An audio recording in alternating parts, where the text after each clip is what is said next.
زیری ویس کی نئی ویڈیوز کی اپڈیٹ حاصل کرنے کے لیے چینل کو سبسکرائب کریں اور بیل آئیکن کو پریس کریں۔ بسم اللہ الرحمن الرحیم نحمدہ و نصلی علی رسولہ الکریم۔ سوال جو ہمارے پاس موصول ہوا ہے وہ یہ ہے کہ مفتی صاحب غسل کے بعد وضو کرنا ضروری ہے یا نہیں؟ تو غسل کے بعد وضو کرنا ضروری نہیں ہے، بلکہ غسل کرنے سے وضو ہو جاتا ہے۔ ہمیں ایک چیز کا اہتمام کرنا چاہیے، ہم کوئی بھی کام کر رہے ہوں تو ہمیں سنت کو لازم پکڑنا چاہیے، سنت کے طریقے پہ کرنا چاہیے تاکہ ہمیں پورا ثواب بھی ملے اور وہ کام اچھے سے ہو بھی جائے۔ تو سنت کے طریقے سے اگر غسل کر لیا جائے تو اس میں تو ویسے وضو ہو جاتا ہے۔ سنت طریقے سے غسل کرنے کا طریقہ یہ ہے کہ پہلے آپ نیت کریں غسل کرنے کی، میں اللہ کی رضا کے لیے غسل کرتا ہوں، اس کے ذریعے سے نیکی کروں گا، عبادت کروں گا، نماز پڑھوں گا یا تلاوت وغیرہ کروں گا۔ اور اس کے بعد دونوں ہاتھوں کو دھو لیں۔ دونوں ہاتھوں کو دھونے کے بعد آپ کے جسم کے اوپر کوئی گندگی لگی ہے، کوئی نجاست لگی ہے، اس کو اچھے طریقے سے صاف کر لیں، استنجا کر لیں، دونوں شرم گاہوں کو دھو لیں۔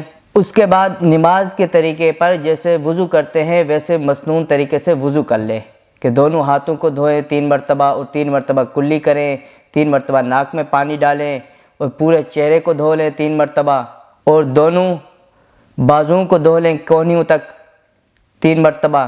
پھر اس کے بعد مسح کر لیں سر کا، پھر پاؤں کو دھو لیں 3 مرتبہ۔ تو یہ مسنون طریقے سے وضو کر لیں۔ پھر اس کے بعد اپنے پورے جسم پہ پانی بہا لیں۔ جسم پہ پانی بہانے کا بھی مسنون طریقہ بتا دیتا ہوں۔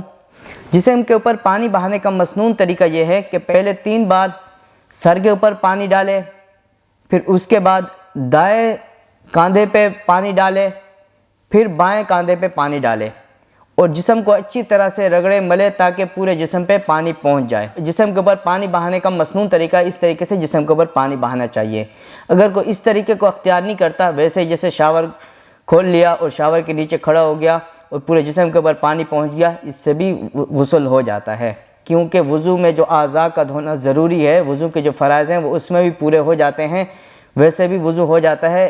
اس طریقے سے صرف جسم کے اوپر پانی بہا لیا تو وہ وضو ہو جائے گا، اس کے لیے دوبارہ سے وضو کرنے کی ضرورت نہیں ہے۔ جیسا کہ بعض لوگ سمجھتے ہیں کہ اگر غسل کر لیا تو اس میں وضو نہیں ہوتا، اگر کوئی آپ نماز پڑھنی ہے آپ نے یا تلاوت کرنی ہے اس کے لیے دوبارہ وضو کریں تو اس کے لیے دوبارہ وضو کرنے کی ضرورت نہیں ہے، بلکہ غسل کرنے سے وضو خود بخود ہو جاتا ہے، اس کے بعد دوبارہ وضو کرنے کی ضرورت نہیں ہے۔ کیونکہ حدیث شریف میں آتا ہے، عائشہ صدیقہ رضی اللہ تعالی عنہ فرماتی ہیں کہ آپ صلی اللہ علیہ وسلم غسل کرنے کے بعد اسی غسل سے نماز پڑھ لیتے تھے، تلاوت وغیرہ کر لیتے تھے، دوبارہ وضو نہیں فرماتے تھے۔ باقی اگر غسل کرنے کے بعد آپ کا وضو ٹوٹ گیا، پھر اگر آپ نے نماز پڑھنی ہے یا تلاوت وغیرہ کرنی ہے یا کوئی ایسا کام کرنا ہے جس کے لیے وضو کرنا ضروری ہے تو پھر وضو کرنا ضروری ہے، پھر آپ وضو کریں، وضو کر کے پھر وہ کام سر انجام دیں۔